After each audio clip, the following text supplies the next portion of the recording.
മഹാരാഷ്ട്രയിൽ വഞ്ചിത് ബഹുജന അഘാഡിയാണ് മുഖ്യ പ്രതിപക്ഷമെന്ന് പ്രകാശ് അംബേദ്കർ തന്നോടൊപ്പം സഖ്യമുണ്ടാക്കുന്നത് മുടക്കിയ കോൺഗ്രസ് നേതാക്കൾ പാർട്ടിയുടെ നാശത്തിനാണ് ശ്രമിക്കുന്നതെന്നും 24 അദ്ദേഹം പറഞ്ഞു. പ്രകാശ് അംബേദ്കറിന്റെ നിലപാടുകളെ വിമർശിച്ച് മഹാത്മാഗാന്ധിയുടെ കൊച്ചുമകൻ തുഷാർ ഗാന്ധിയും രംഗത്ത് വന്നു. മഹാരാഷ്ട്രയിലെ അക്കോളയുടെ മുഖമായ ക്ലോക്ക് ടവർ സ്വാതന്ത്ര്യത്തിന് മുൻപ് നിർമ്മാണം തുടങ്ങി സ്വാതന്ത്ര്യാനന്തരം ഉദ്ഘാടനം ചെയ്ത ഈ ക്ലോക്ക് ടവർ പക്ഷേ ക്ലോക്ക് ടവർ കാണാൻ വേണ്ടിയല്ല അക്കോലയിൽ വന്നത്, പ്രകാശ് അംബേദ്കറെ നേരിൽ കാണാനാണ്.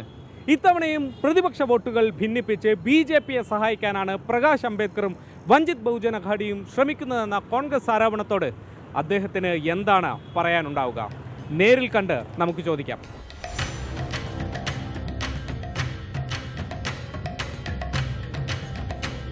The fight now is between Vanchit Bahujan Aghadi and BJP. That is now even acknowledged by BJP. I was never there in the opposition alliance. You could get the benefit if you were in alliance with. Question is not there. Question is all the anti-BJP votes are now galvanizing towards us. Baba Saheb അംബേദ്കറിന്റെ ഇളയ തലമുറ എന്ന തലയെടുപ്പുണ്ട് പ്രകാശ് അംബേദ്കറിന്. ഒറ്റയ്ക്ക് മത്സരം ജയിക്കാനുള്ള കെൽപ്പിനേക്കാൾ സമ്മർദ്ദ ശക്തിയായി അവസരങ്ങൾ നേടിയെടുക്കുന്നതിലാണ് VBAയ്ക്ക് മിടുക്ക്. 2019 കോൺഗ്രസ് മഹാരാഷ്ട്രയിൽ തകർന്നടിയുന്നതിൽ ഒരു കാരണം VBA പിടിച്ച Dalit OBC വോട്ടുകളാണ്.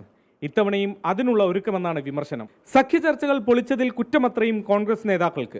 If I may say so, Prithviraj Chavan is one of the Asti ka Nikhara in the Congress party. കോൺഗ്രസിലെ രണ്ടാം നിര നേതാക്കളും പ്രവർത്തകരും തന്നെ പിന്തുണയ്ക്കുമെന്ന പ്രതീക്ഷയിൽ വീണ്ടും ഒരിക്കൽ കൂടി അക്കോളയിൽ നിന്ന് പ്രകാശ് അംബേദ്കർ ജനവിധി തേടുകയാണ്.